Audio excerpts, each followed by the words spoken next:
नमस्कार दोस्तों। Law of one यानी एक का कानून, या कह लीजिए एक का ज्ञान, या कह लीजिए एक के तरीके।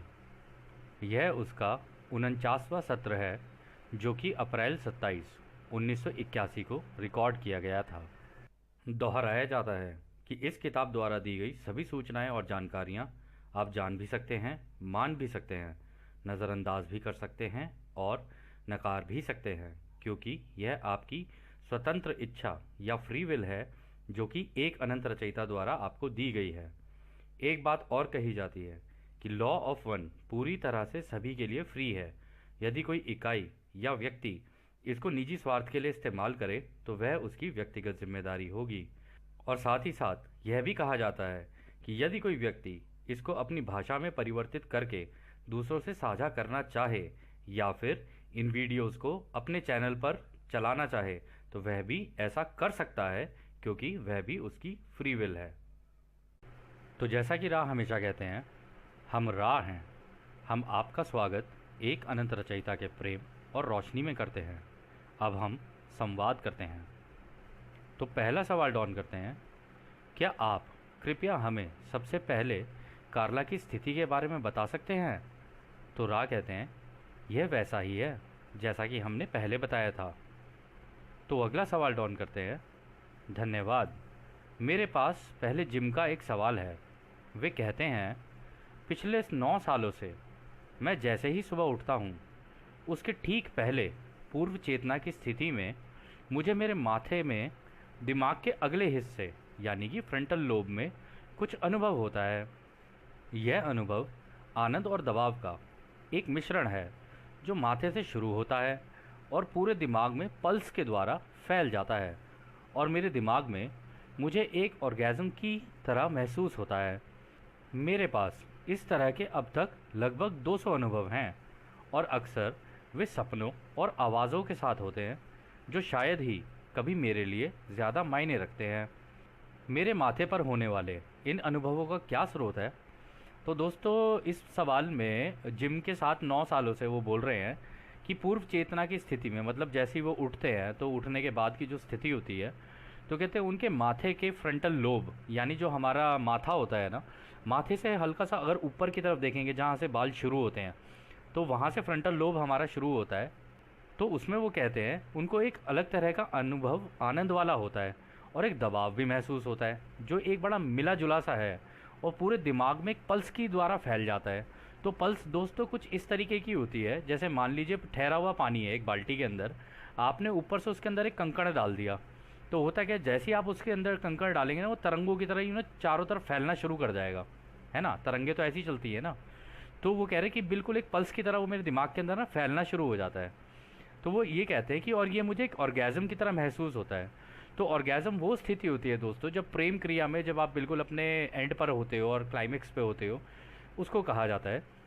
तो उसमें फिर वो आगे कहते हैं कि ये उनके पास ऐसे लगभग 200 अनुभव हैं और अक्सर वे सपनों और आवाज़ों के साथ होते हैं जो शायद ही उनके लिए कुछ मायने रखते हैं। तो कहते हैं, आप क्या ये मेरे माथे में होने वाले अनुभवों का स्रोत बता सकते हो? मतलब ये शुरू कहाँ से हो रहे हैं, ये कहाँ से आ रहे हैं, इसके बारे में बता सकते हो? तो रा कहते हैं, हमने जिम को स्कैन किया है और पाया है कि उनके दिमाग के उस विशेष भाग में उसके शारीरिक स्वभाव से संबंधित कुछ सटीक जानकारियां पहले से ही मौजूद हैं। जिस अनुभव का आपने वर्णन किया है और जिम ने अनुभव किया है वो उस तरह के शुद्ध होने की प्रक्रिया है जिसका अनुभव ध्यान के प्रयासों द्वारा प्रवेश द्वार या इंडिगो किरण के खुलने से होता है। इस प्रकार मन परिसर एक पवित्र या बैंगनी किरण का अनुभव करता है।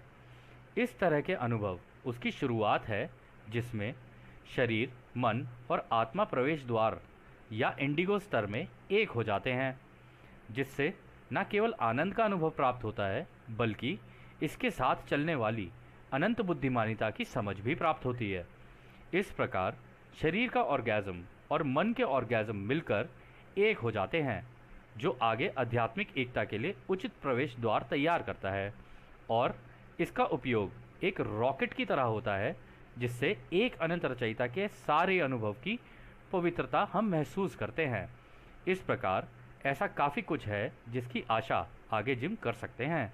तो दोस्तों यहाँ पे उन्होंने कहा कि हमने जिम को स्कैन किया और हमने पाया कि जो उनके शारीरिक जो उनकी चीज़ें चल रही हैं ना, उससे संबंधित कुछ सटीक जानकारियाँ उनके दिमाग के अंदर पहले से ही मौजूद है।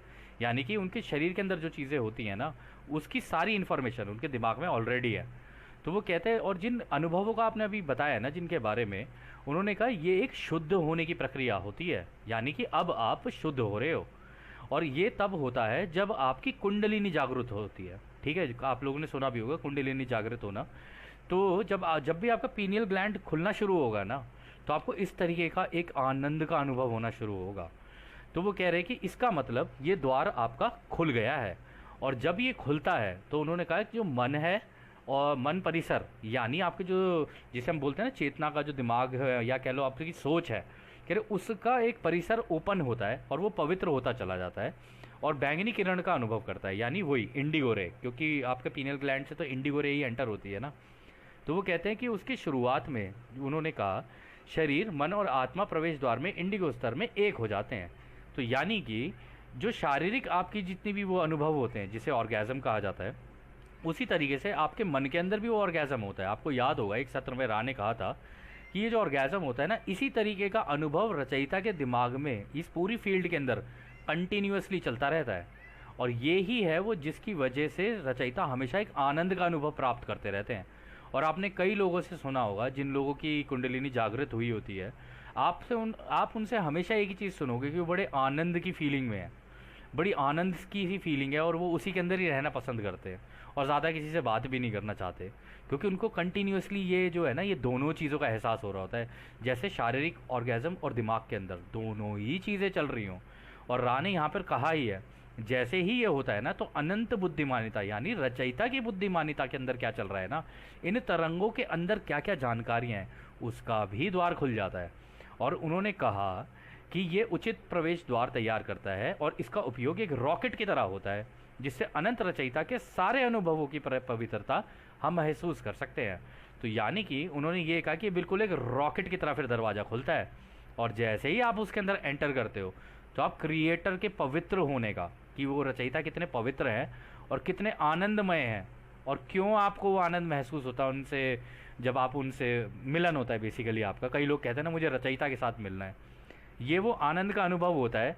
और जब ये किसी को हो जाता है और दोबारा ना हो ना, तो बेचारा परेशान हो जाता है। वो कहता है मुझे वो ही आनंद चाहिए, मुझे वो ही अनुभव चाहिए, क्योंकि ये ऐसा अनुभव होता है ना, जिसके साथ हो जाए ना, वो हमेशा आपको उसके चेहरे पे स्माइल दिखेगी, वो हमेशा खुश खुश, अंदर से एकदम से खुश, वो जिससे मिलेगा खुश ही खुश, प्रेम ही प्रेम, इतना प्रेम उड़ेल देगा सामने वाले के ऊपर कि उससे बेचारे से हजम भी ना हो। ऐसा हो जाता है कभी कभी। लेकिन फिर तभी उसकी वजह से अनंत रचयिता की जितनी भी इन्फॉर्मेशन है, इसका द्वार खुलता है और इसके अंदर जाकर उसको फिर अपना संतुलन बनाने की ज़रूरत होती है। अदरवाइज़ वो पूरा का पूरा ही झुक जाएगा इस प्रेम के अंदर। तो उसको यहाँ पर थोड़ा सा संतुलन बनाने की ज़रूरत होती है।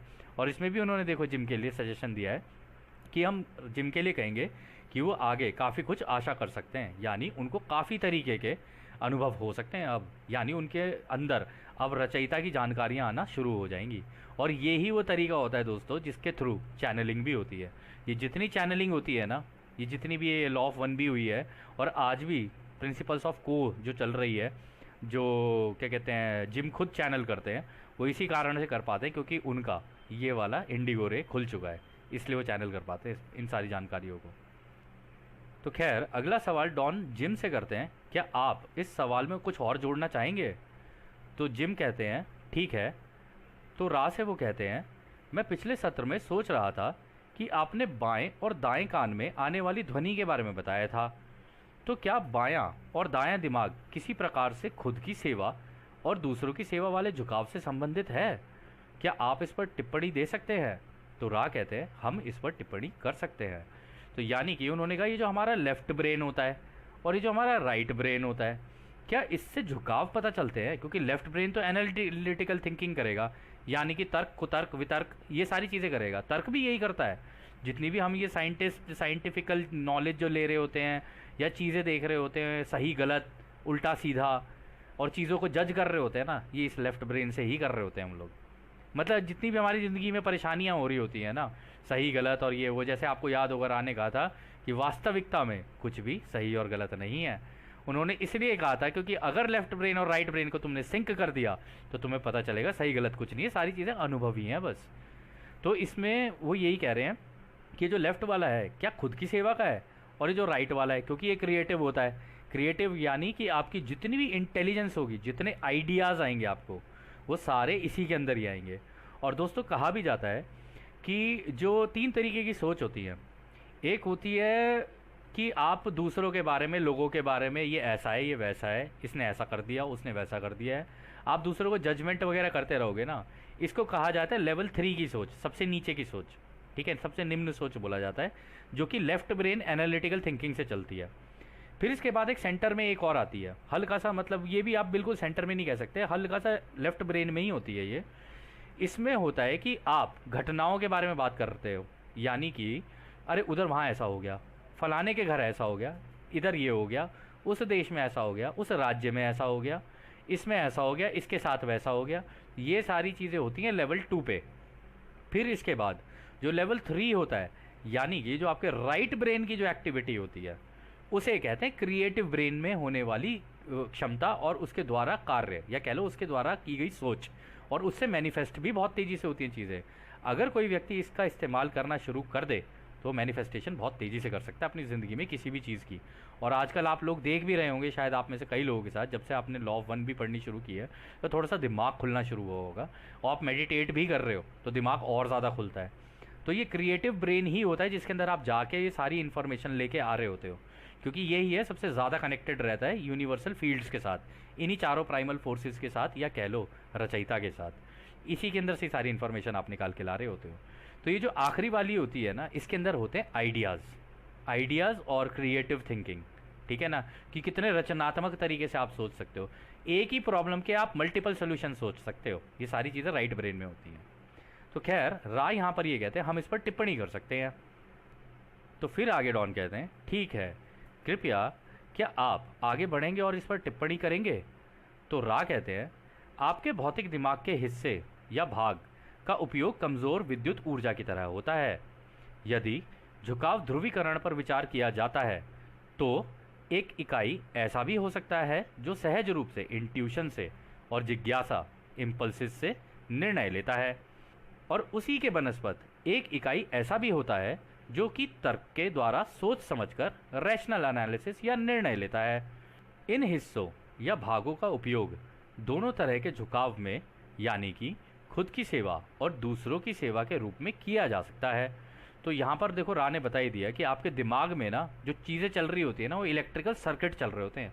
जो भी आप टच कर रहे होते हो, जो भी आप देख रहे होते हो, जो भी आप सूंघ रहे होते हो, जो भी आप खा रहे होते हो, आप जितने भी ये, अब जिसे हम कहते हैं ना हमारी 5 इंद्रियाँ, आप इनका जितनी भी इस्तेमाल कर रहे होते हो ना, ये दिमाग के अंदर वास्तविकता में इलेक्ट्रिकल सिग्नल्स हैं। ये जो जितनी भी चीज़ें आपको दिख रही है बनी तो रोशनी की सही है, रोशनी के छोटे छोटे कणों से जो एक जगह इकट्ठे होकर चीज़ों को बना रहे हैं, लेकिन उनके अंदर भी क्योंकि इलेक्ट्रिसिटी है और आपके दिमाग के अंदर भी इलेक्ट्रिसिटी है, तो जैसे ही आप किसी इन्फॉर्मेशन को चैनल कर रहे होते हो ना अपने दिमाग के अंदर, तो उसकी इलेक्ट्रिकल सिग्नल चल रहे होते हैं दिमाग के अंदर, लेकिन वो बड़े ही कमज़ोर विद्युत ऊर्जा वाले होते हैं। वो ऐसा नहीं है कि 440 वोल्ट का कोई आपको झटका दे देगा, ऐसा नहीं है। तो बड़े ऐसे टिंग पिंग पिंग पिंग करके होते रहते हैं दिमाग के अंदर, पता भी नहीं चलते हैं। लेकिन कभी कभी आप नोटिस करेंगे, जैसे आप चीज़ों को टच करेंगे तो आपको चटाक करके एकदम से एकदम करंट लगता है। और कभी कभी आप नोटिस भी करेंगे, आप अपने सर को देखेंगे ना, अगर जैसे हम बचपन में करते हो, गुब्बारा लेके सर के ऊपर वो रगड़ा उसको और फिर थोड़ा सा ऊपर किया, दीवार पे लगा दिया, वो चिपक जाता है। या फिर कोई चीज़ ऐसी लेके आ जाओ, वो भी आपने कपड़ों पे मान लो अपने गुब्बारे को वो किया, मतलब उसको रगड़ा और सर के ऊपर ले गए, तो बाल खड़े होने शुरू हो जाते हैं। वो इसीलिए होते हैं क्योंकि वो बहुत ही लाइट इलेक्ट्रिकल इम्पल्स होता है, उसकी वजह से ये उठ के बाल ऊपर चले जाते हैं। और ऐसे हम लोगों ने बचपन में ऑलमोस्ट सभी ने किया होता है, क्योंकि बचपन में हम सारी ऐसी चीज़ें कर रहे होते हैं।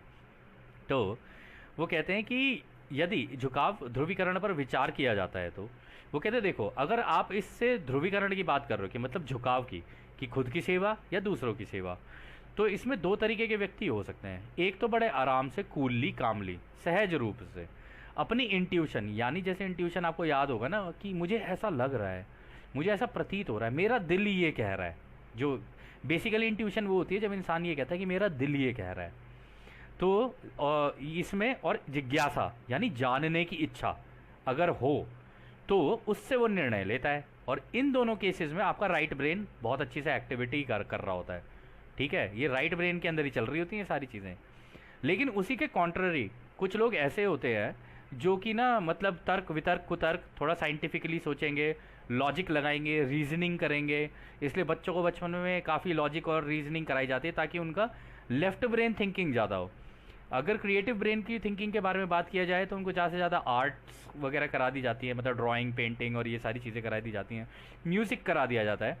और आप देखेंगे आर्ट और म्यूज़िक दो ऐसी फील्ड्स हैं जहाँ पर इंसान अपने आप को सबसे बढ़िया तरीके से एक्सप्रेस कर पाता है। क्यों कर पाता है? क्योंकि वो क्रिएटिवली सोच रहा है।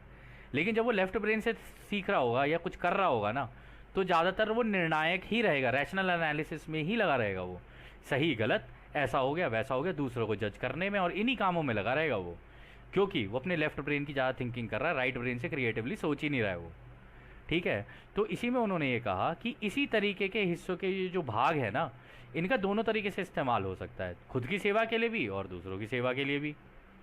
फिर वो आगे कहते हैं, ऐसा प्रतीत हो सकता है कि वो दिमाग जो तर्क के द्वारा सोच समझकर निर्णय लेता है उसका झुकाव नेगेटिव हो सकता है, क्योंकि हमारी समझ से यदि हम संक्षेप में कहें तो वो काफ़ी ऑर्डर में रहते हैं और नाप तौल करते रहते हैं, इसलिए नेगेटिव होते हैं। हालांकि यही क्षमता जहां एब्स्ट्रैक्ट आइडिया विचारों की संरचना की जाती है और अनुभव किए जाने वाले डेटा का तोल मोल होता है, इसका उपयोग तेज़ी से पॉजिटिव झुकाव के लिए भी किया जा सकता है। यह कहा जा सकता है कि जिन इकाइयों में तर्क या नापतोल करने की प्रबल क्षमताएं होती हैं उन्हें ध्रुवीकरण में कुछ अधिक काम करना होता है।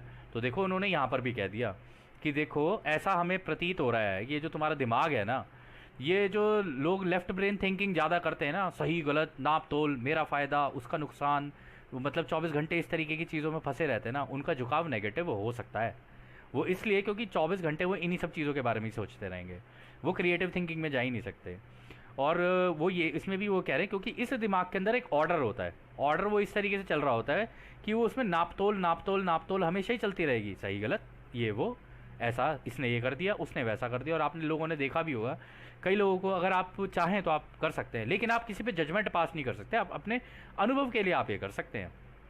आप जब भी किसी से बात करें तो आप उसकी बातों में ये देखें क्या ये इधर उधर लोगों के बारे में बात कर रहा है। यदि वो इधर उधर लोगों के बारे में बात कर रहा है कि ये ऐसा है ये वैसा है और जजमेंटल हुए जा रहा है लोगों को लेके, उनके बारे में जज कर रहा है कि ये गलत है ये सही है, गलत है ये सही है, तो अपने लेफ्ट ब्रेन थिंकिंग में फंसा हुआ है इस वक्त वो पूरी की पूरी उसकी वो चाह कर भी अभी ये एब्स्ट्रैक्ट आइडियाज़ और विचार और इन साइड में आ नहीं पा रहा है, यानी अपने राइट ब्रेन का इस्तेमाल नहीं कर पा रहा, इसलिए उसका झुकाव नेगेटिव हो सकता है। मतलब उसको हल्का सा लालच मिले या कुछ ऐसी चीज़ हो तो एकदम से झुक जाएगा उस साइड में। लेकिन ये जो एब्स्ट्रैक्ट आइडिया और विचारों वाले होते हैं ना, ये जो जिस तरीके के डेटा का तोल मोल करते हैं ना, वो अपने अनुभव का तोल मोल करते हैं, खुद के अनुभव का, दूसरे का नहीं, खुद के अनुभव का। और अपने ही मतलब जो चीज़ वो सोच रहे होते हैं, जैसे म्यूज़िक में होता है ना कि एक नोट प्ले किया सा, तो सा के बाद अगर मैं रे दबा दूं तो क्या होगा, अगर मैं मान लो सारे गा सा गा कर दूं तो क्या होगा। तो इस तरीके से वो एनालिटिकल नहीं हो रहा है यहाँ पे, लेकिन वो क्रिएटिवली सोच रहा है। फिर वो सोचना शुरू करता है मैं सा गा रे कर दूं तो किस तरीके का म्यूज़िक निकलेगा। तो वो इस तरीके का वो कुछ क्रिएट करने की कोशिश कर रहा है, इस वजह से उसका झुकाव उस तरीके का पॉजिटिव हो सकता है। वो कह रहे इसका उपयोग तेज़ी से पॉजिटिव झुकाव के लिए किया जा सकता है। इसलिए मेडिटेशन में राह हमेशा कहते हैं अपने दिमाग के अंदर ना दोनों चीज़ें देखो, सही और गलत जो तुम्हें लग रहा है ना, अगर तुम्हारे दिमाग में अच्छाई दिख रही है तो बुराई भी देखो, तुम्हें अपने दिमाग के अंदर गुस्सा दिख रहा है तो शांति भी देखो, तुम्हें अपने दिमाग के अंदर कोई ऐसा व्यक्ति दिख रहा है जो मर्डरर है तो उसके विपरीत एक व्यक्ति देखो जो दूसरों की सेवा और प्रेम भाव से रह रहा है। तो आप अपने दिमाग के अंदर ये पाओगे कि दोनों ही चीज़ें आपके दिमाग में मौजूद है और वास्तविकता में दोनों ही अनुभव हैं आपके पास। आप अपनी ज़िंदगी में कौन सा इसमें से इस्तेमाल कर लोगे ना, आपको पता ही नहीं चलेगा। और इसमें भी वो फिर आगे कहते हैं यह कहा जा सकता है कि जिन इकाइयों में तर्क या नापतोल करने की प्रबल क्षमताएं होती है ना, उन्हें ध्रुवीकरण में कुछ अधिक काम करना होता है।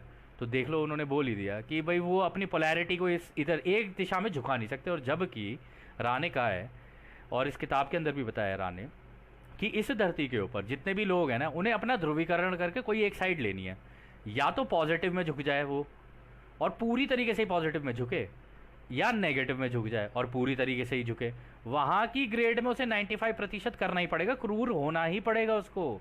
केवल 5% लोगों के लिए काम कर सकता है, सबके लिए नहीं दे पाएगा अपनी वो सेवाएं। लेकिन लेफ्ट वाले को सबको बराबर ट्रीट करना है, जो अपना ये पॉजिटिव वाला है, सबको बराबर ट्रीट करके चलना है उसने। और राह ने बोला है दोनों ही रास्ते कठिन है, ऐसा नहीं है कि दोनों रास्ते आसान है।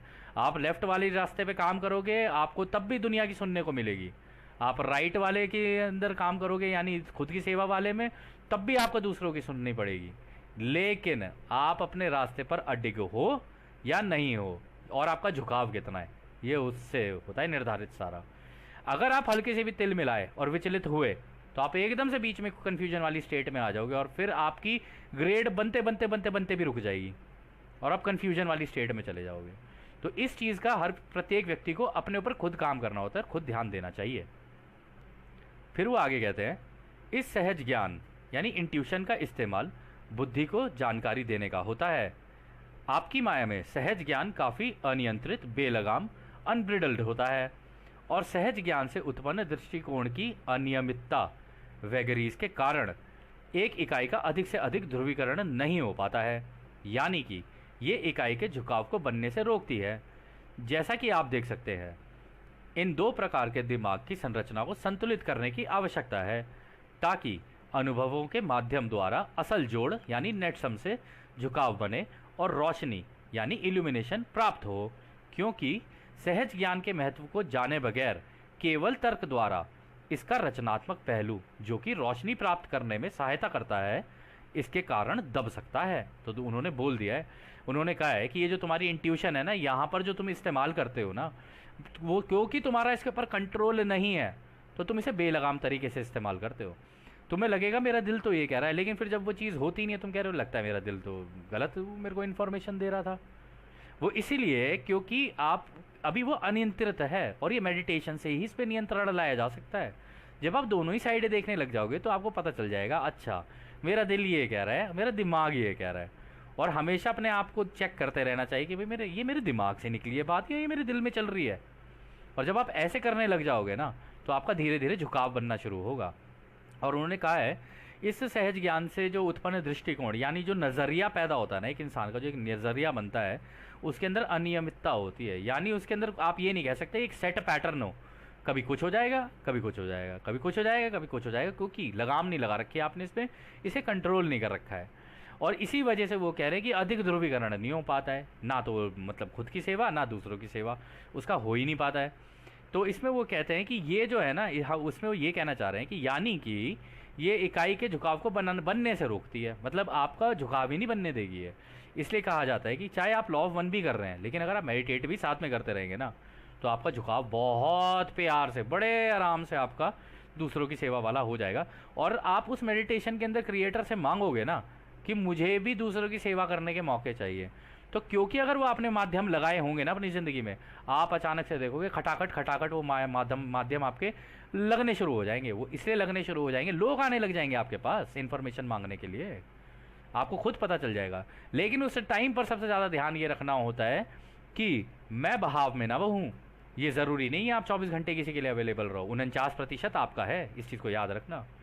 दूसरों की सेवा करनी है लेकिन बहना नहीं है उसके अंदर। 51% कर सकते हो, 49% आपका भी है। तो इसका आपको एक संतुलन बनाना होता है कि ज़रूरत से ज़्यादा कहीं दूसरों की सेवा के चक्कर में इतना आगे ना निकल जाऊं, कल को आपको ही सुनने को मिल जाए। तो अगर आपको सुनने को भी मिल रही है तब भी झुकाव वैसा ही बनाना है, वरना आप विचलित हो जाओगे, हल्के से झटके पड़ेंगे, विचलित हो जाओगे फिर आप। तो इसमें कह रहे हैं कि इस तरीके से अगर आप करोगे ना तो आपको एक नेट सम बनाना होता है, एक झुकाव बनाना होता है, जिसकी वजह से आपको क्रिएटर की रोशनी, जो इल्यूमिनेशन या कह लो, इसकी प्राप्ति होती है, उज्ज्वलता आ जाती है दिमाग के अंदर। तो वो कह रहे हैं क्योंकि उन्होंने ये कहा है सहज ज्ञान के महत्व को जाने बगैर अगर आप केवल तर्क का इस्तेमाल करते रहोगे ना, लेफ्ट ब्रेन थिंकिंग करते रहोगे, तो आप इसका रचनात्मक पहलू नहीं समझ पाओगे कि यार क्रिएटिव तरीके से कैसे सोचा जाता है। क्योंकि लोग प्रॉब्लम अगर आपके पास लेके आएंगे, अगर आप उन्हें सोल्यूशन दे रहे हो तो आपको क्रिएटिवली सोचना पड़ेगा ना। हर किसी की प्रॉब्लम अलग है, आप कैसे दोगे अपनी सेवा? हर किसी के दुख अलग है, हर किसी के दर्द अलग है। तो अगर आप सेवा देने चाहोगे और अपने लेफ्ट ब्रेन थिंकिंग का इस्तेमाल किया तो आप उसे गलत भी दे सकते हो।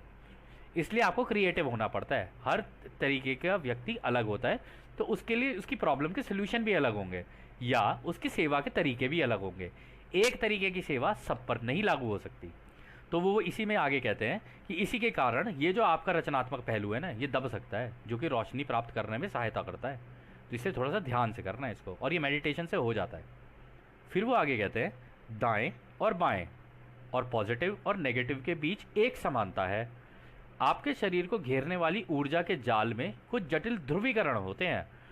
सिर और ऊपरी कंधे के बाएं हिस्से को आमतौर पर एक नेगेटिव झुकाव के रूप में देखा जा सकता है, जबकि दायां पॉजिटिव झुकाव का होता है। यदि हम चुंबकीय रूप से कहें तो यही उन ध्वनि का कारण है जिसका मतलब आपने पूछा था। तो उन्होंने कह दिया, देखो ये जो दाएं और बाएं, पॉजिटिव और नेगेटिव के जो बीच में है ना एक समानता है, इनके बीच में कॉमनैलिटी है। इनके बीच में है तुम्हारा सर, सबसे इंपॉर्टेंट चीज़, जो तुम्हारा सर, ये जो तुम्हारा चेहरा है ना, ये इनके बीच में। तो उन्होंने कहा है इसके ना बीच में कुछ जटिल ध्रुवीकरण होते हैं। ध्रुवीकरण मतलब झुकाव होते हैं, या तो इधर या उधर के, जो कि ऊर्जा के कारण होते हैं। आपको याद होगा हमने कहा था कि माथे के अराउंड आपके जैसे चादर नहीं बांध देते हैं या कपड़ा बांध देते हैं, इस तरीके की चुंबकीय वो होती है, एक क्षेत्र होता है जो बना होता है सबके दिमाग के आसपास। तो वो कह रहे हैं कि अगर आप अपने कंधे के हिसाब से देखोगे ना, क्योंकि सर तो रह गया बीच में, अब दायां कंधा हो गया और बायां कंधा हो गया, तो कह रहे कि इसके हिसाब से अगर आप देखोगे ना, तो लेफ्ट वाला जो कंधा है आपका, जो बायां कंधा है, वहाँ पर आपका नेगेटिव झुकाव है, और जो राइट वाला कंधा है वहाँ पे आपका पॉजिटिव झुकाव है।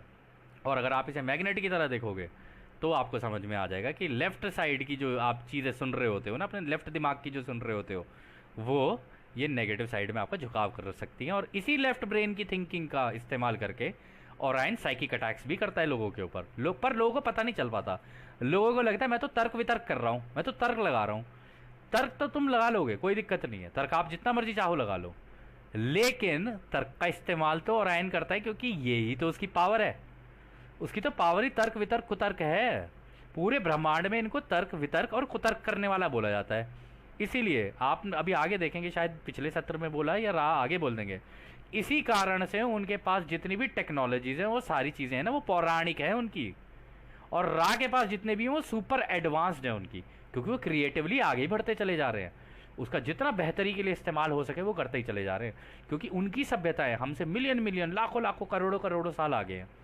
वो इसलिए आगे हैं क्योंकि वो दूसरों की सेवा के लिए बनाए जा रहे हैं चीज़ें, क्योंकि लोगों के साथ प्रॉब्लम भी तो डिफरेंट डिफरेंट होंगी ना, उसके अकॉर्डिंगली अपनी टेक्नोलॉजी डिज़ाइन करते चले जाते हैं। वो उनकी कोई भी टेक्नोलॉजी इस तरीके से डिज़ाइन नहीं होती कि वो टेक्नोलॉजी उनके लिए प्रॉब्लम क्रिएट कर दे। जैसे आज की डेट में हम देखते हैं, जैसे फ़ोन है मान लो हमारे पास, तो हम फ़ोन से आज की डेट में लोग परेशान होने लग गए हैं, मतलब लोगों के सर में दर्द होने लग गए हैं। कई लोगों तो बिना फ़ोन के रह ही नहीं सकते। किसी चीज़ के बिना ना रहना ये अपने आप में एक बहुत बड़ी प्रॉब्लम है, बहुत बड़ी प्रॉब्लम। तो इस तरीके की चीज़ें, किसी चीज़ का एडिक्ट हो जाना, ये बहुत बड़ी दिक्कत होती है। और फ़ोन के बिना नहीं रह सकते, टीवी के बिना नहीं रह सकते, ये टेक्नोलॉजी से डिपेंडेंसी क्रिएट कर देती हैं। जबकि रा और बाकी जितनी भी महासंघ की सभ्यताएं हैं, उनके पास जो टेक्नोलॉजीज है वो दूसरों को लिबरेट कराने के लिए, आज़ाद कराने के लिए। तो यही दोनों में फ़र्क है, और यही उन्होंने बताया यहाँ पे, लेफ़्ट और राइट ब्रेन थिंकिंग और पॉजिटिव और नेगेटिव का झुकाव। तो खैर अगला सवाल डॉन करते हैं, क्या आप सामान्य रूप से पॉजिटिव और नेगेटिव चुंबकीय ध्रुवीकरण पर विस्तार से बता सकते हैं, और ये कैसे व्यक्तियों और ग्रहों आदि पर लागू होता है? मुझे लगता है कि यहाँ एक संबंध है, लेकिन मैं इसके बारे में निश्चित नहीं हूँ। तो डॉन ने पूछ ही लिया कि आप ये पॉजिटिव और नेगेटिव, ये जो मैग्नेटिक ध्रुवीकरण जो आप कह रहे हो कि मैग्नेटिक फील्ड बनने की वजह से ये इधर से और उधर झुकाव हो जाता है, पॉजिटिव और नेगेटिव वाला, इसके बारे में थोड़ा सा और एक्सपैंड कर सकते हो अपनी थोड़ी इन्फॉर्मेशन को मेरे लिए? और ये भी कि ये हम लोगों के ऊपर और हमारे ग्रह के ऊपर कैसे लागू होता है? और वो उन्होंने यहाँ पर बोला भी, मुझे लग रहा है इनके बीच में ना कुछ कोई तो संबंध है, लेकिन उसके बारे में निश्चित नहीं हूँ। तो रा कहते हैं यह सही है कि आपके जैसी प्रकृति की इकाइयों और ग्रहों की ऊर्जाओं के बीच एक संबंध है, क्योंकि इसकी सभी सामग्री चुंबकीय क्षेत्र के सक्रिय डायनेमिक तनाव के माध्यम से बनती है। बल्कि रेखाओं को दोनों मामलों में गुथे हुए बालों के आपस में गुथे हुए चक्करों यानी स्पाइरल्स की तरह, जैसे कि डीएनए से देखा जा सकता है। इस प्रकार पॉजिटिव और नेगेटिव घूमकर और आपस में गुथकर लिपटकर व्यक्तियों और ग्रह के ऊर्जा क्षेत्रों में ज्यामितिक यानी ज्योमेट्रिक संबंध बनाते हैं। तो दोस्तों यहाँ पर उन्होंने ये कहा कि जो इस धरती के ऊपर हमारे लोग हैं, मतलब जैसे हम लोग हैं, और जो हमारी धरती के भी जो ऊर्जा क्षेत्र हैं, कह रहे उनके बीच में संबंध है। क्योंकि ये सारी चीज़ें ना मैग्नेटिक है, मतलब मैग्नेटिक फील्ड के द्वारा बनी होंगी। आपको याद होगा रा ने, अगर आप नोटिस कीजिए, जो चारों प्राइमल फोर्सेस हैं उनके अंदर पहली फोर्स है स्टैटिक मैग्नेटिक फील्ड, दूसरी है इलेक्ट्रोस्टैटिक फील्ड जिसका मतलब इलेक्ट्रिसिटी हो गया, तीसरी है इलेक्ट्रोमैग्नेटिक वेव जिसके अंदर मैग्नेट का फिर हो गया जिक्र, जो कि वेव का मतलब हो गया तरंग। फिर चौथी है रेजोनेटिंग इलेक्ट्रोमैग्नेटिक फील्ड, यानी कांपती हुई वो इलेक्ट्रोमैग्नेट ऊर्जा। तो आप ये समझ लीजिए कि इतनी चारों तरीके की ये ऊर्जाएं हैं जो हम सब, जिससे हम लोग घिरे हुए हैं और जिसके हम लोग बने हुए भी हैं। तो इस वजह से होता क्या है ना, इनके बीच में आपस में हमेशा संबंध रहेगा। और इन्होंने कहा ये जो संबंध होता है ना, बिल्कुल डीएनए के जैसा देखने में होता है। जैसे हम लोग फीमेल्स होती हैं ना, जो लेडीज़ होती हैं, वो अपने बालों की चुटियाँ बनाती हैं। आपने देखा होगा बचपन में मम्मियाँ बना देती थी बच्चों को स्कूल जाने से पहले। खैर आजकल तो ओपन बालों का वो है प्रचलन, हालांकि हर किसी की अपनी अपनी चॉइस है, कोई कैसा भी रख सकता है। तो चुटिया बनाते थे ना कि ऊपर से घुमाया, फिर वो चुटिया घूमती आ रही है। तो अगर आप उस चुटिया को देखेंगे ना गौर से, और आप डीएनए को देखेंगे, तो ऑलमोस्ट दोनों आपको सेम ही मिलेंगे। इनफैक्ट जिसको लोग कुंडलिनी जागरूकता कहते हैं ना, उस कुंडलिनी की भी अगर आप शेप देखोगे तो वो भी बिल्कुल आपको ऐसी मिलेगी। तो इन तीनों का आपस में एक, अब ये रहस्य क्या है ये रा आगे बताएंगे, इसके बारे में भी रा ने आगे काफ़ी बात की है। तो वो कहते हैं कि ये जो स्पाइरल है ना, बिल्कुल इसकी तरीके से देखा जा सकता है कि हमारे अंदर जो ऊर्जाएं चल रही होती हैं वो बिल्कुल इस डीएनए की तरह चल रही होती हैं। इसलिए आपने देखा भी होगा डीएनए सबसे इंपॉर्टेंट चीज़ मानी जाती है इंसान की। और हर प्रत्येक व्यक्ति का जो डीएनए है वो अलग अलग है। वो अलग अलग इसलिए क्योंकि यूनिकनेस भी तो है। बने आप इन्हीं ऊर्जाओं के हो, इन्हीं ऊर्जाओं का इस्तेमाल करके आपका शरीर बना हुआ है, सारी चीज़ें बनी हुई है, लेकिन आप एक यूनिक एंटिटी भी तो हो। उस यूनिक एंटिटी के होने के कारण है ना आपका डीएनए अलग हो जाता है दूसरों से। ठीक है, वो होगा वैसे उसके अंदर और डीएनए क्या होता है, अगर आप किसी से भी पूछोगे, डीएनए इंफॉर्मेशन होती है उसके अंदर आपकी सारी की सारी। आप क्या कर रहे हो, क्या किया आपने, किधर गए, कहाँ घूमे, आपका बिहेवियर कैसा है, वो सारी चीज़ें, बिहेवियरल एनालिसिस आपका डीएनए को लेकर भी किया जा सकता है। साइंस के अकॉर्डिंगली अगर आप देखो तो इतना इंपॉर्टेंट होता है डीएनए। तो उसमें उन्होंने यही कहा कि ये एक, आप ऐसे समझ सकते हो, इसके अंदर जो दो लाइनें चल रही होती है ना चुटिया की तरह, एक पॉजिटिव वाली होती है और एक नेगेटिव वाली होती है, जो आपस में गुथ कर लिपट कर एक चुटिया के जैसी बन रही होती हैं, और व्यक्तियों और ग्रहों के ऊर्जा क्षेत्र में एक ज्योमेट्रिक संबंध बनाती हैं, यानी कुछ ज्योमेट्रिक शेप्स बनाती हैं, जैसे कि ट्रायंगल की शेप हो गई, सर्कल हो गया। इस तरीके की जो ज्योमेट्री होती है ना, इस तरीके की शेप्स बनाती हैं। अब वो किस तरीके की शेप्स होती हैं रा अभी आगे बताएंगे। फिर वो आगे कहते हैं नेगेटिव ध्रुव दक्षिणी ध्रुव या निचला ध्रुव है, उत्तर या ऊपरी ध्रुव पॉजिटिव है। ये कुंडलीदार ऊर्जाएं आड़ा तिरछा होकर जहाँ तक एक दूसरे को काटते हैं वहाँ प्रथम, द्वितीय और तृतीय ऊर्जा केंद्र बनते हैं। आप शारीरिक, मानसिक और आध्यात्मिक शरीर के प्रथम ऊर्जा केंद्रों के बारे में तो जानते ही हैं। पॉजिटिव और नेगेटिव झुकाव के केंद्र जहाँ जहाँ एक दूसरे को काटते हैं वहाँ द्वितीय पॉइंट्स होते हैं, जो आपके कई चक्रों के आसपास घूमते हैं। पीली किरण केंद्र को द्वितीय ऊर्जा केंद्र के रूप में देखा जाता है। वो कोहनी, घुटने और शरीर को घेरे हुए भौतिक वाहन से थोड़ी सी दूरी पर सूक्ष्म शरीर में इकाई के नाभिक क्षेत्र के उन बिंदुओं पर जहां एक हीरे की आकृति बनती है, यानी कि नाभि के चारों तरफ के भाग में देखे जा सकते हैं। संक्षेप में ये हमारे कोहनी, घुटने और नाभि के आसपास के क्षेत्र में पाए जाते हैं। तो दोस्तों इस हिस्से को समझने के लिए ना, यहाँ पर हम एक चित्र है उसका इस्तेमाल करेंगे, उसके द्वारा आपको समझाने की कोशिश करते हैं। यहाँ पे उन्होंने पहली बात कही नेगेटिव ध्रुव दक्षिणी ध्रुव या निचला ध्रुव है, और उत्तर या ऊपरी ध्रुव पॉजिटिव है। तो यहाँ पर वो ये कह रहे हैं, अगर हम इस चित्र के अनुसार देखें, आपको इस चित्र में दिख रहा होगा एक व्यक्ति बैठा है मेडिटेटिव स्टेट के अंदर, और आप देख रहे हैं इसके अंदर अगर आप गौर करें कि यहाँ पर ना आप देखेंगे कि राइट से ये जो है बड़े बड़े डॉट्स चलती हुई एक ये आ रही है, ठीक है, बिल्कुल कुंडलिनी की तरह चलती हुई आ रही है। और अगर आप इधर से लेफ्ट से देखें, नीचे से ऊपर ये छोटे छोटे डॉट वाली जो है ये ऐसे चल के जा रही है, ठीक है, ये भी बिल्कुल चुटिया की तरह जा रही है, बिल्कुल एकदम आपके यहाँ पीनियल ग्लैंड की तरफ जा रही है, लेकिन पीनियल ग्लैंड से ऊपर नहीं जा रही है। आप देखिए, आप यहाँ पे नोटिस कीजिए, आपके पीनियल ग्लैंड पे आके रुक गई और ऊपर यहाँ पे आपका सहस्रारा यानी क्राउन चक्र है, ठीक है। अब इसके अंदर रा ये कह रहे हैं ये जो ऊपर से चलती है ना, ये है नेगेटिव। तो इसमें वो कह रहे हैं ये जो नीचे से चलती है ना, ये है नेगेटिव। यानी अगर आप ये छोटे छोटे डॉट वाली मान लो ना, तो ये छोटे छोटे डॉट वाली है, ये ऐसे नेगेटिव नेगेटिव होती हुई जाती है। ये वाली जो ऊर्जा होगी ये नेगेटिव होगी, और ऊपर से जो उन्होंने बोला, जो ऊपर से एंटर करेगी, आपको लगता होगा कि मेडिटेशन में आप ये ऊर्जा पूरी एक साथ खींच वो पुल कर रहे होते हो, ऐसा नहीं होता। दोनों ही तरीके की पुल हो रही होती है। नीचे से ऊर्जा ये ऊपर चल रही होती है नेगेटिव वाली, ऊपर से ये जो राइट वाले जो बड़े वाले डॉट्स हैं ये पॉजिटिव के हैं, ये ऊपर से खींचना शुरू होते हैं। तो दोनों तरफ से ये इस तरीके से चलना शुरू होते हैं, और नीचे से ये वाले चलने शुरू होते हैं। तब जाके ये सर्किट बन रहा होता है। ये अपने आप में एक सर्किट दर्शा रहा है, अगर आप इसे गौर करें तो।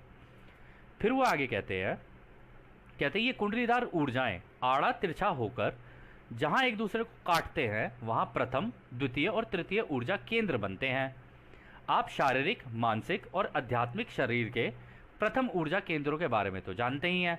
तो यहाँ पर उन्होंने कहा कि आप शारीरिक, मानसिक और आध्यात्मिक, जिनके बारे में आप पहले बात कर चुके हैं, उन्होंने कहा इन एनर्जी सेंटर्स, केवल इन एनर्जी सेंटर्स के बारे में बात नहीं कर रहा यहाँ पे रा बात कर रहे हैं। आपको याद होगा हमने एक इमेज इस्तेमाल की थी, एक व्यक्ति बैठा है, उसके आसपास उसके जो बाकी के सूक्ष्म शरीर भी बन रहे हैं, अलग अलग तरीके के 7 रंग के जो उन्होंने बताए थे, उनके बारे में भी बात कर रहे हैं। ये चक्रास उनके अंदर भी होते हैं, केवल आपके शरीर के अंदर चक्रास नहीं है, ये उनके अंदर भी होते हैं। तो वो कह रहे हैं कि आध्यात्मिक रूप से भी देखो, शारीरिक देखो और मानसिक रूप से भी देखो, तुम दिमाग के लेवल पे भी देखो, तो ये चक्रास हर जगह होते हैं। तो यहाँ पे उन्होंने कहा आपने इनके पहले, दूसरे और तीसरे का तो देखा ही होगा। तो हम बात कर रहे हैं यहाँ पे मूलधारा, स्वादिष्ठान और मणिपुरा। तो यानी रूट चक्रा, सेक्रल चक्रा, सोलर चक्रा, इन तीनों के बारे में वो अभी फ़िलहाल बात कर रहे हैं। इसको समझने के लिए अभी हम इसको नॉर्मली लेके चलते हैं, सूक्ष्म शरीर पर अभी नहीं जा रहे हैं। जैसे जैसे राह बताएंगे उसको देखते हैं क्या कह रहे हैं। तो फिर वो इसमें आगे कहते हैं पॉजिटिव और नेगेटिव झुकाव के केंद्र जहाँ जहाँ एक दूसरे को काटते हैं, वहाँ द्वितीय पॉइंट्स होते हैं जो आपके कई चक्रों के आसपास घूमते हैं। अब यहाँ पे उन्होंने कई चक्र कहे हैं, ये थोड़ा ध्यान देने वाली बात है। फिर उन्होंने कहा पीली किरण केंद्र को द्वितीय ऊर्जा केंद्रों के रूप में देखा जाता है। वो कोहनी, घुटने और शरीर को घेरे हुए भौतिक वाहन से थोड़ी सी दूरी पर सूक्ष्म शरीर में इकाई के नाभि क्षेत्र के उन बिंदुओं पर जहाँ एक हीरे की आकृति बनती है, यानी कि नाभि के चारों तरफ के भाग में देखे जा सकते हैं। संक्षेप में ये हमारे कोहनी, घुटने और नाभि के आसपास के क्षेत्र में पाए जाते हैं। तो यहाँ पर जो राने का ना, इससे समझने की कोशिश करते हैं। उन्होंने कहा 3 ऊर्जा केंद्र नीचे से लेते हैं। पहला ये हो गया हमारा मूलधारा, स्वादिष्ठान हो गया, मणिपुरा हो गया, ठीक है, यानी सोलर प्लेक्सस। यहाँ पे उन्होंने कहा इसके भी जो चक्रास होंगे ना, इन सबके भी और मल्टीपल चक्रास होंगे। ऐसा नहीं है केवल ये ही चक्रास होंगे, इनके भी मल्टीपल चक्रास होंगे। तो इस वाले का उन्होंने एग्जाम्पल लेके दिया मणिपुरा का। उन्होंने कहा इसके जो फर्दर चक्रास होंगे वो आपकी सूक्ष्म बॉडी के अंदर होंगे, यानी वो जो बाहर से जो बॉडीज़ बनती है ना कलरफुल वाली, उसके अंदर होंगे, सूक्ष्म बॉडी के अंदर। इसके जो होंगे वो यहाँ पे आपके इधर कोहनी, अगर हम यहाँ पे इनकी कोहनी की बात करें ना, तो एक चक्रा इधर जाएगा, इस इधर से अटैच होगा एक मतलब लाइन से जो कि इनविजिबल है, और एक कोहनी की तरफ इधर, एक कोहनी की तरफ इधर, ठीक है। और यहीं से वो उन्होंने कहा एक नाभि की तरफ है, नाभि से, अभी ये सारी चीज़ें नाभि से ही हो रही हैं। यहाँ से इधर गया कोहनी पे, यहाँ से इधर गया कोहनी पे, एक इनविजिबल लाइन से वो दोनों कनेक्टेड हैं। फिर उन्होंने कहा घुटने तक, फिर यहाँ से लेके एक इधर घुटने पे होगा एक चक्र, एक इधर होगा घुटने पे चक्र। तो आप ऐसे सोच लीजिए जैसा ये डॉट यहाँ पर है, एक डॉट हमने यहाँ प्लेस कर दिया, एक डॉट हमने यहाँ पे इस कोहनी पे कर दिया, एक इस घुटने पे कर दिया, एक इस घुटने पे कर दिया। अब ये अपने आप में एक, अगर आप गौर करें, अगर आप इमेजिन कर सकें, तो इसके अंदर ये सारे के सारे आपस में कनेक्टेड है। ये चीज़ उन्होंने बोली, ठीक है। इसके अंदर फिर वो आगे कहते हैं संक्षेप में कोहनी, घुटने और नाभि के आसपास के क्षेत्र में पाए जाते हैं। उन्होंने कहा बाकी ये एंड में आके जो इनका गठजोड़ बनेगा वो आपकी नाभि पे बनेगा। अब इसके अंदर जो इसका जो असली इस्तेमाल होगा ना दोस्तों, ये समझने के लिए कि एक्चुअली में कुंडलिनी काम कैसे करती है ना, वो आपको अब आगे इस पार्ट में बताएंगे। अभी आप फिलहाल ये सोच के चलिए कि यहाँ से यहाँ, यहाँ से यहाँ इस कोहनी पे, यहाँ से इधर घुटने पे और यहाँ से इधर घुटने पे, ठीक है। अब आगे पढ़ते हैं, रा क्या कहते हैं। फिर आगे रा कहते हैं कोई भी इन द्वितीय केंद्रों के हर ऊर्जा केंद्र की जांच कर सकता है। आपके कुछ लोग इन ऊर्जा केंद्रों के साथ काम करते हैं और आप इसे एक्यूपंक्चर कहते हैं। हालांकि यह ध्यान दिया जाना चाहिए कि ऊर्जा केंद्रों के सटीक स्थान में अक्सर अनियमितता होती है, जिसकी वजह से इस अभ्यास की वैज्ञानिक सटीकता सवालों के घेरे में रहती है। जैसे कि अधिकतर वैज्ञानिक सटीकता को ढूंढने का प्रयास करते हैं, वो यह समझने में विफल रहते हैं कि प्रत्येक रचना के अनोखे गुण होते हैं, सब लोग अलग अलग होते हैं। तो उन्होंने कहा कि ये जो आपके ऊर्जा केंद्र है ना, ये होते हैं जिन्हें आप द्वितीय ऊर्जा केंद्र कह सकते हो, लेकिन आप इन्हें जांच भी कर सकते हो। यानी वो ये कह रहे हैं प्राइमरी ऊर्जा केंद्र तो आपका ये हो गया, सेकेंडरी आपके ये हो गए, ये जो 4 इसके साथ अटैच है ये आपके हो गए चारों अटैच। ठीक, अब उन्होंने कहा कि यहाँ पे अगर आप देखोगे, आपके यहाँ पे कुछ लोग एक्यूपंक्चर प्रैक्टिस करते हैं, कुछ लोग अपना इलाज कराते हैं एक्यूपंक्चर से। तो वो एक्यूपंक्चर वाले के पास जाते हैं, वो एक पिन जैसी होती है, वो चुभाता है उस जगह पर जहाँ से, ताकि वो आपके एनर्जी सेंटर्स खोल सके। लेकिन इसमें राव ने एक चीज़ कही कि इसमें एक ध्यान देने वाली बात यह है कि इसकी सटीकता बतानी मुश्किल है। वो इसलिए क्योंकि प्रत्येक व्यक्ति ना वो बिल्कुल अलग है। अगर आप वैज्ञानिकों को देखोगे ना, तो वैज्ञानिक भी क्या ढूंढ रहे होते हैं, सटीकता ढूंढ रहे होते हैं कि हम एग्जैक्ट चीज़ जानना चाहते हैं कि एग्जैक्टली ये चीज़ है तो कहाँ पर है और कैसी है। तो इसी तरीके से वो कह रहे हैं कि हर व्यक्ति अलग अलग होने के कारण ना ये सटीकता ढूंढने का प्रयास करना ना बड़ा मुश्किल हो जाता है किसी के लिए भी, और वो इसमें विफल भी रहते हैं। कई बार ऐसा होता है कुछ लोग एक्यूपंक्चर की प्रैक्टिस करने के लिए, मतलब या कह लो अपना इलाज करवाने के लिए जाते हैं, लेकिन एक्यूपंक्चर से वो ठीक नहीं हो पाते। वो इसलिए नहीं हो पाते क्योंकि वो अलग हैं, हर व्यक्ति अलग है, सबके गुण अलग हैं। और आप लोग यकीन मानिए दोस्तों, हमने आपको शायद पहले भी बताया था कि कन्फेडरेशन के जो मेंबर्स हैं ना, जो महासंघ के लोग हैं, उसमें एक मास्टर हीलर रेस भी है जो इन ऊर्जा केंद्रों को बहुत अच्छे से जानती हैं, बहुत अच्छे से। प्रत्येक व्यक्ति अलग भी होगा ना तब भी जानते हैं वो। उनको जहाँ जिसका जो ऊर्जा केंद्र खोलना होगा ना उसका वही खोलेंगे, और वो ही ऊर्जा केंद्र खुलेगा जिसकी वजह से जो प्रॉब्लम शरीर के अंदर है ना, चाहे वो कैंसर ही क्यों ना हो या उससे भी भयानक कोई बीमारी क्यों ना हो, उसी को ही खोलेंगे वो। आपको हमने शायद एक बार पहले भी उदाहरण दिया था, एक बहरा व्यक्ति था, उसके साथ कन्फेडरेशन का महासंघ का एक वो हुआ था, कांटेक्ट हुआ था। रात में वो बेचारा व्यक्ति, मतलब वो अपना छोटा सा क्राफ्ट लेके उसके रूम के बाहर आ गए और उसमें से टेलीपैथी से उनकी बात हुई। और उस व्यक्ति ने, क्योंकि वो बचपन से बहरा था, तो उसने पूछा कि क्या आप मेरे कान का इलाज कर सकते हो। और बूढ़ा व्यक्ति है, बिल्कुल बूढ़ा, अपनी बूढ़ी एज में वो। तो वो कहा कि हम मेरा इलाज कर सकते हो आप। तो उन्होंने कहा हाँ हम देखते हैं। ऐसे करके उसको कहा कि अभी आप चाहें तो सो सकते हैं। वो व्यक्ति सो गया। फिर उन्होंने रात में आराम से उसके शरीर का होलोग्राम बाहर निकाला। ये टेक्निक इसी तरीके से काम करती है। पहले उसके शरीर का होलोग्राम बाहर निकाला, उस होलोग्राम के अंदर ये देखा कि इसका कौन सा ऊर्जा क्षेत्र है जिसके अंदर प्रॉब्लम है। उस प्रॉब्लम के अंदर जहाँ पर मान लीजिए कान का वो वाला हिस्सा जहाँ पे वो ऊर्जा रुक रही है, यानी प्रॉपरली फ्लो नहीं कर पा रही है, वहाँ का वो ऊर्जा केंद्र खोला और उस होलोग्राम को वापस उसकी बॉडी के अंदर बैठा दिया। और उसके बाद जब वो अगले दिन वो व्यक्ति उठा तो केवल वो अपनी, मतलब सबकी आवाज़ नहीं सुन पा रहा था, वो दूर दूर की आवाज़ें भी सुन पा रहा था, क्योंकि प्रॉपरली उसके एनर्जी सेंटर्स खुल चुके थे। और ये चीज़ महासंघ के लोगों को बहुत अच्छे से आती है। बहुत लोगों को वर्ल्ड में इसके एक्सपीरियंसेस हुए हैं। यदि आपके भी कभी हो तो इस तरीके के हो सकते हैं, आप कभी एक्सपेडिशंस पे जाएं तो आपके भी हो सकते हैं इस तरीके के। लेकिन यहाँ पर वो जो बताने की कोशिश कर रहे हैं ना उसको समझते हैं। उन्होंने यहाँ पर ये कहा, ये जो आपके सेकेंडरी बनेंगे, मान लीजिए अगर यहाँ से एक इधर गया आपका कोहनी पे, एक इधर गया कोहनी पे, एक इधर गया घुटने पे इधर, और एक गया इधर। लेकिन घुटने पे इधर ही है या घुटने में इधर है नीचे, या इससे नीचे की तरफ है, या इधर से ऊपर की तरफ है, ये आपको तो नहीं पता चल सकता ना। इसकी सटीकता तो बतानी मुश्किल है ना।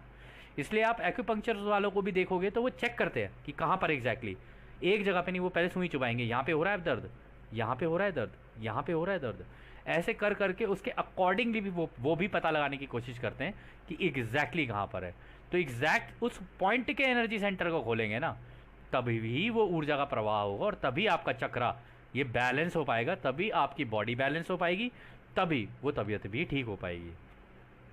फिर वो कहते हैं, यदि इन ऊर्जा केंद्र के सबसे महत्वपूर्ण सिद्धांतों के बारे में समझना है तो आप कल्पना करें कि निचला या नेगेटिव ध्रुव ब्रह्मांड से यूनिवर्सल ऊर्जा को अपने अंदर खींचता है।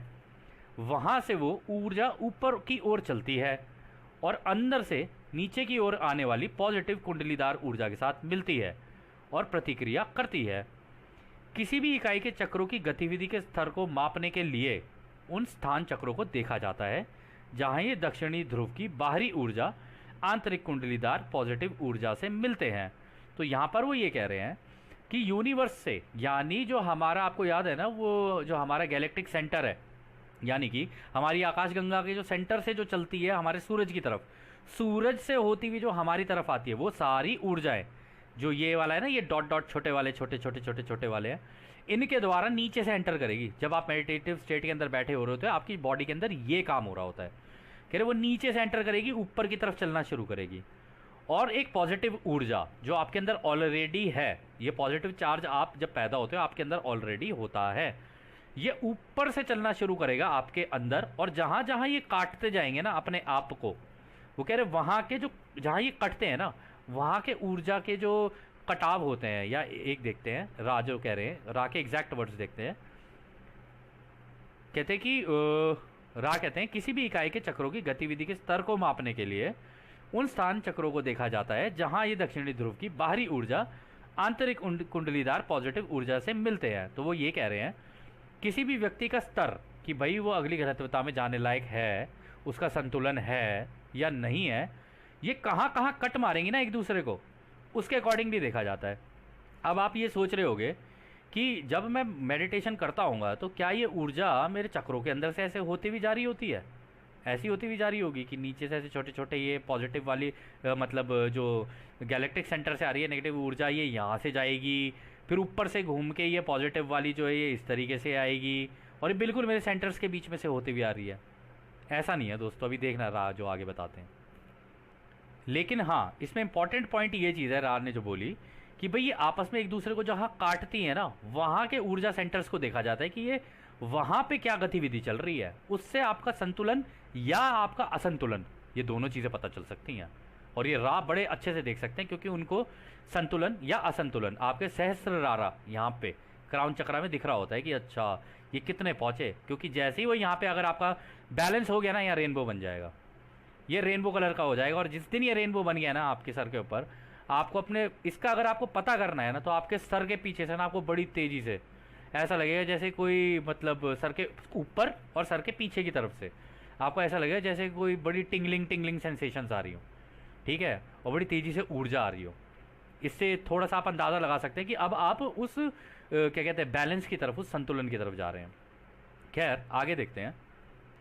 फिर वो आगे कहते हैं जैसे जैसे एक इकाई अधिक ध्रुवीकृत होती जाती है, यह स्थान ऊपर की ओर बढ़ता चला जाता है। इस घटना को आपके लोगों ने कुंडलिनी कहा है। हालांकि इसे ब्रह्मांड की ऊर्जा और अंदर की कंपनता की समझदारी के मिलने के स्थान के रूप में समझना बेहतर है। इस स्थान के ऊपर बढ़ने की कोशिश चुंबकत्व के आध्यात्मिक सिद्धांतों को समझे बिना, जिस पर यह निर्भर करता है, महान असंतुलन को आमंत्रित करने जैसा है।